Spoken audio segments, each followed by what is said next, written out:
नमस्कार, मैं हूं आपके साथ विभा उपाध्याय और लोकसभा चुनाव का सबसे बड़ा शो कौन बनेगा प्रधानमंत्री, इस पर देश ही नहीं दुनिया भर की निगाहें टिकी हुई हैं। ऐसे में हम आपके लिए लेकर आए हैं एक बेहद ही खास पॉलिटिकल शो।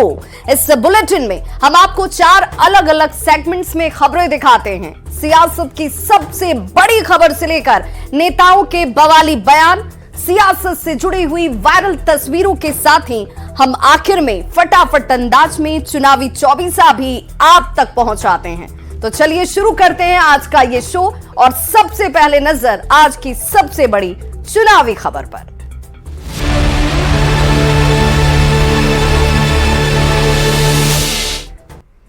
तो राइजिंग भारत के मंच से अमित शाह ने बिहार में सरकार बदले जाने और सीटों के बंटवारे को लेकर भी जवाब दिया। शाह ने कहा कि पहली बार बीजेपी बड़ी भाई की भूमिका में चुनाव लड़ने जा रही है। बिहार की सभी 40 की 40 लोकसभा सीट पर जीत का दावा भी केंद्रीय गृह मंत्री ने किया।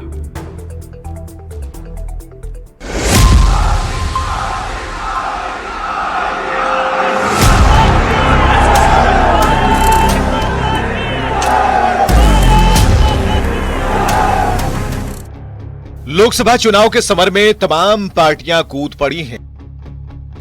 सभी दल अपने अपने हिसाब से चुनावी जीत के दावे कर रहे हैं। ऐसे में न्यूज 18 के राइजिंग भारत के मंच पर जब केंद्रीय गृह मंत्री अमित शाह पहुंचे तो उन्होंने देश के हालात से लेकर बिहार की सियासत तक का जिक्र किया।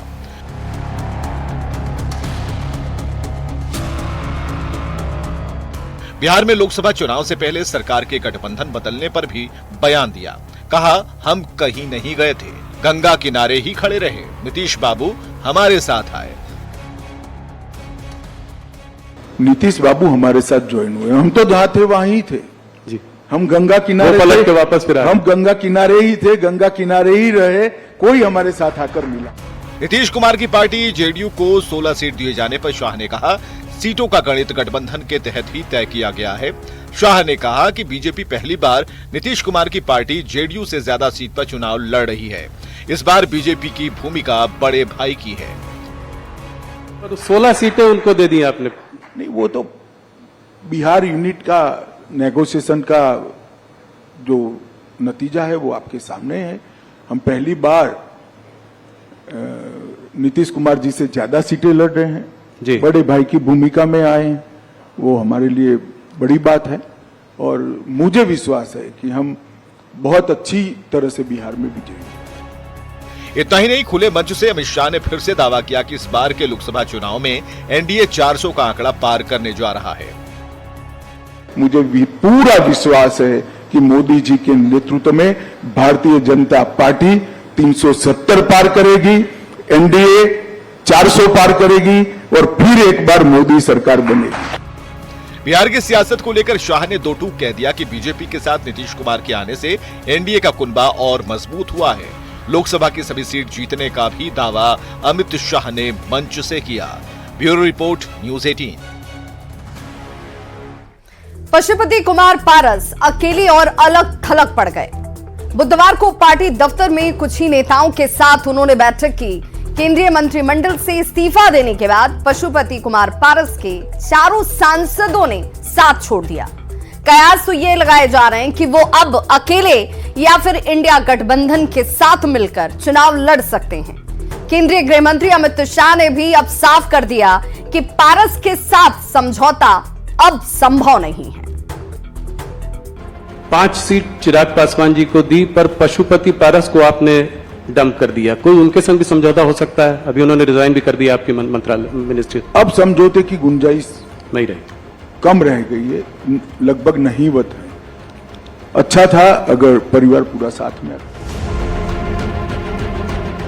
राइजिंग भारत के मंच से बोलते हुए अमित शाह ने साफ कर दिया कि पासवान फैमिली एक रहता तो बेहतर होता। अब पशुपति पारस के साथ समझौते का सवाल नहीं है। दिल्ली से निकला ये बयान पटना में भी सुनाई दे रहा है, क्योंकि पारस अब अलग थलग ही पड़ गए हैं। बिहार की राजधानी में राष्ट्रीय लोक जनशक्ति पार्टी कार्यालय में हुई पारस की पार्टी की बैठक में उनके अपने आए ही नहीं। बैठक की अध्यक्षता भले ही पशुपति पारस कर रहे थे, पर उनके साथ पार्टी का कोई भी सांसद मौजूद नहीं था। न तो चंदन सिंह आए, न ही प्रिंस राज। महबूब अली कैसर और वीणा देवी तो पहले ही चिराग खेमे में जा चुके हैं। हालांकि सूत्रों की माने तो पूरी तरह अकेले पड़ चुके पारस अब महागठबंधन का रुख कर सकते हैं।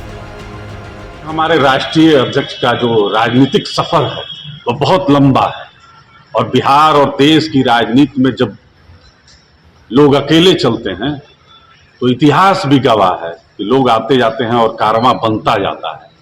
हम मानते हैं कि इस वक्त हमारे लिए चुनौतीपूर्ण है, लेकिन हाजीपुर में हमारे राष्ट्रीय अध्यक्ष इस कदर लड़ेंगे कि देश देखेगा।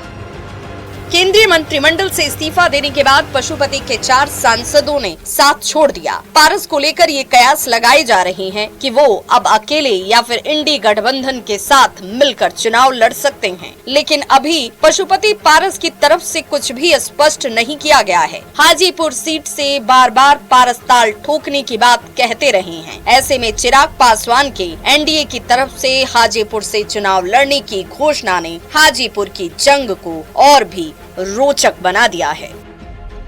Bureau report, news 18। तो देश के गृह मंत्री अमित शाह ने न्यूज़ 18 के राइजिंग भारत के मंच से विरोधियों पर 2 टूक जवाब दिया। भ्रष्टाचार और सीएए को लेकर कांग्रेस पर भ्रम फैलाने का आरोप लगाते हुए अमित शाह ने विरोधियों पर जमकर प्रहार किया। साथ ही साथ देश के मुसलमानों को सीएए कानून से जरा भी नहीं डरने की अपील की।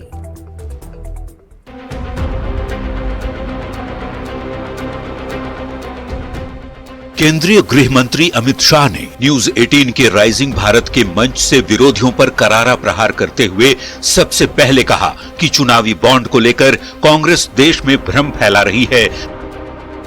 पहले कांग्रेस को अपने सांसद के घर से मिले करोड़ों कैश मिलने का हिसाब देना चाहिए। केंद्र सरकार किसी भी हाल में करप्शन करने वालों को छोड़ने वाली नहीं। कांग्रेस के सांसद के घर से 355 करोड़ मिलता है। 10 मशीन एसबीआई की गिनते गिनते थक जाती है, गर्म हो जाती है और ये कहते हैं कार्यवाही ना हो। भैया कार्यवाही का सवाल मत उठाओ, तेरे सांसद के घर से 350 करोड़ कहां से आया वो सबसे बड़ा सवाल है। ये 355 करोड़ जो कांग्रेस के सांसद के घर से पकड़े किसके? अमित शाह ने एक बार फिर मंच से साफ कह दिया कि सीएए कानून से किसी की नागरिकता नहीं जाने वाली। यह नागरिकता देने वाला कानून है। जानबूझकर कांग्रेस देश भर में भ्रम फैला रही है। देश के मुसलमानों को इस कानून से डरने की जरा भी जरूरत नहीं। ऑपोजिशन ने अपनी वोट बैंक जीवित करने के लिए, वोट बैंक बनाने के लिए भ्रांति फैलाई गई कि सीएए से इस देश की माइनॉरिटीज का, विशेष कर मुस्लिम भाइयों बहनों का मताधिकार, नागरिकत्व छीन लिया जाएगा, जबकि है उल्टा। सीएए से किसी का नागरिकता नहीं जाने वाला है। सीएए नागरिकता देने का कानून है। मैं फिर से अनेक बार कर चुका हूं, फिर से एक बार स्पष्टता करना चाहता हूं, इस देश के मुसलमानों को डरने की जरूरत नहीं है। न्यूज़ 18 के राइजिंग भारत मंच से केंद्रीय गृह मंत्री अमित शाह ने साफ शब्दों में विरोधियों को चेतावनी दी है कि झूठ और भ्रम न फैलाया जाए। भ्रष्टाचार के आरोपों में कार्रवाई हो रही है और आने वाले समय में ये और भी ज्यादा तेज होने वाली है। चुनाव से ठीक पहले शाह हर मंच से विरोधियों को इसी तरह 2 टूक जवाब दे रहे हैं। Bureau report, news 18। तो पटना में आरजेडी के केंद्रीय और राज्य संसदीय बोर्ड की बैठक हुई, जिसमें सर्वसम्मति से ये प्रस्ताव पारित किया गया कि आरजेडी अध्यक्ष लालू प्रसाद ही उम्मीदवारों पर फैसला लेंगे। लालू प्रसाद को अधिकृत किए जाने की जानकारी देते हुए आरजेडी के राष्ट्रीय उपाध्यक्ष अब्दुल बारी सिद्दीकी ने कहा कि प्रत्याशी के नाम पर लालू प्रसाद ही फैसला लेने वाले हैं। सामान्य विचारधारा वाली पार्टी से बात कर सीट शेयरिंग के बाद प्रत्याशियों का ऐलान बहुत जल्द किया जाएगा। उन्होंने यहां तक कहा कि बैठक में पशुपति कुमार पारस और मुकेश सहनी को लेकर कोई चर्चा ही नहीं हुई। वहीं प्रदेश अध्यक्ष जगदानंद सिंह की तरफ से कहा जाता है कि जल्द ही सीटों का ऐलान कर दिया जाएगा। राज्य संसदीय दल की भी बैठक हुई और राज्य संसदीय दल की बैठक के आधे घंटे के बाद फिर जो है केंद्रीय संसदीय दल की भी बैठक हुई। दोनों बैठक में सर्वसम्मति से यह प्रस्ताव पारित किया गया कि जो हमारे राष्ट्रीय अध्यक्ष हैं वो विभिन्न समान विचारधारा वाली पार्टी से भी वार्ता करेंगे और टिकट के लिए भी उम्मीदवारों का चयन के लिए भी अधिकृत उन्हीं को किया गया। बस एक लाइन का प्रस्ताव। कब तक फैसला होगा टिकट? अब राष्ट्रीय अध्यक्ष जी को तो शो के सेगमेंट में अब देखते हैं बयान बवाली, नेताओं के वैसे बयान जिन पर मच गया है सियासी घमासान।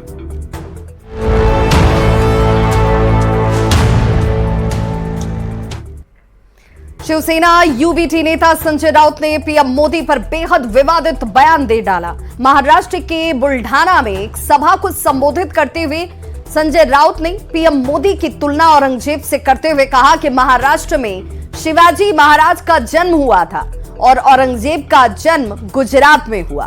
बयान बवाली में सुनिए संजय राउत को। हे गुजरातचे राज्यकर्ते उद्या असतील किंवा शहा असतील,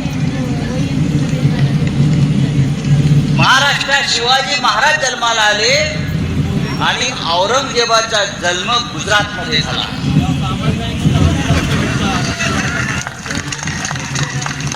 गुजरातमध्ये जिथे मोदी जन्माला आले त्याच्या बाजूला दाहोद नावाचं गाव आहे, तिथे औरंगजेब जन्माला आला आणि म्हणून ही औरंगजेबी वृत्ती गुजरात आणि दिल्लीतून या महाराष्ट्रावर चाल करून येते आणि शिवसेनेच्या विरोधामध्ये, आमच्या स्वाभिमानाच्या विरोधामध्ये। तो महागठबंधन में सीट शेयरिंग को लेकर बिहार के डिप्टी सीएम विजय सिन्हा ने चुटकी लेते हुए कहा है कि इन लोगों का आपसी स्वार्थ की वजह से समझौता ही नहीं हो पा रहा, ये नेचुरल अलायंस ही नहीं है।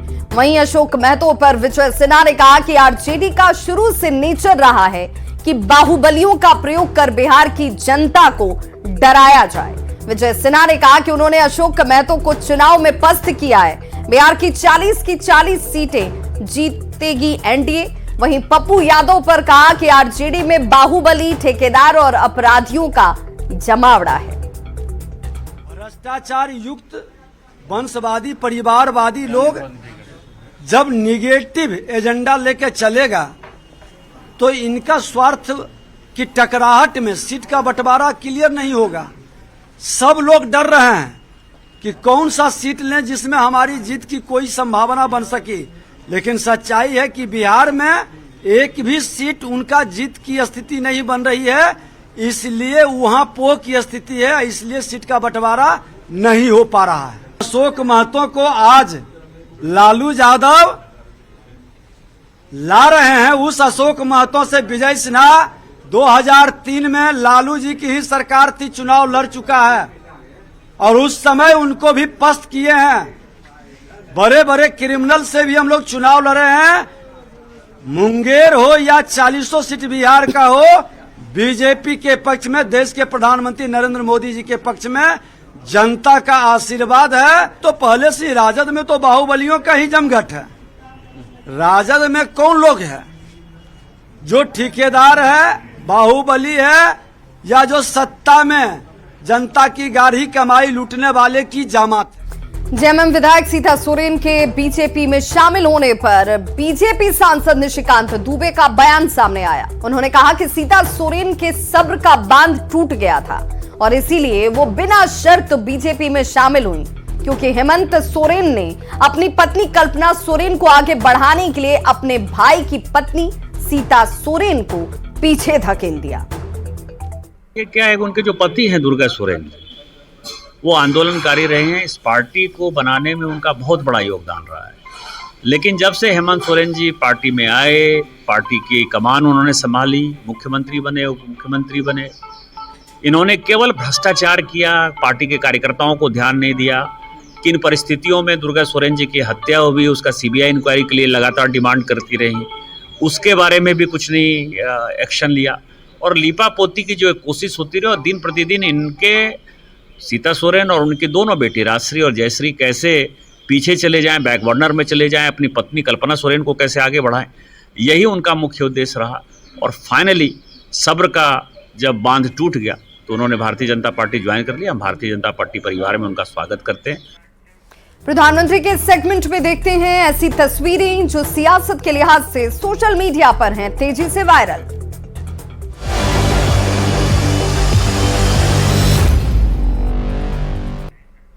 तो चुनावी वायरल में सबसे पहले प्रधानमंत्री नरेंद्र मोदी की तस्वीर जो दिल्ली के भारत मंडपम में स्टार्टअप महाकुंभ में शामिल हुए।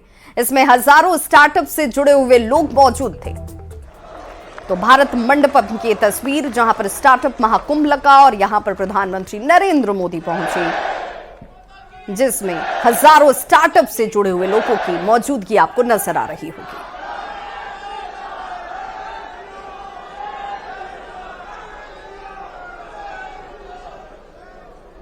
आप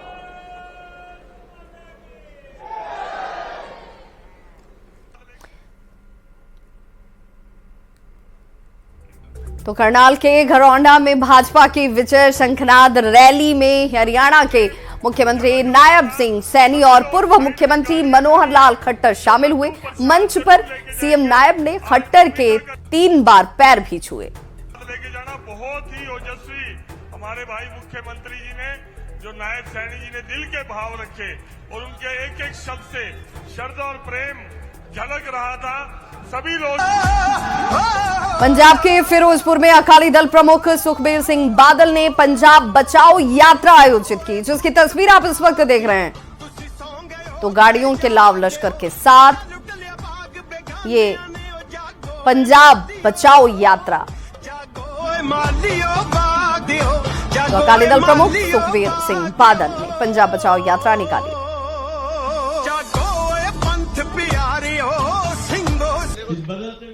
राजस्थान के जोधपुर में केंद्रीय मंत्री गजेंद्र सिंह शेखावत भदवासिया सब्जी मंडी में चल रहे होली फाकोत्सव समारोह में शामिल हुए।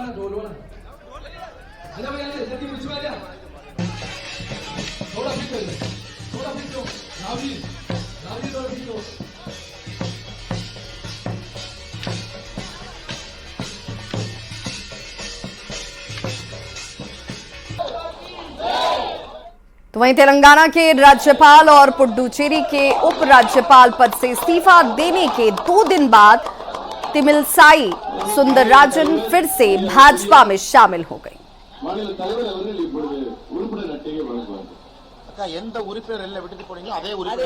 और प्रधानमंत्री के शो के आखिर में देख लेते हैं फटाफट अंदाज में चुनाव से जुड़ी हुई 24 खबरें चुनाव 24 में।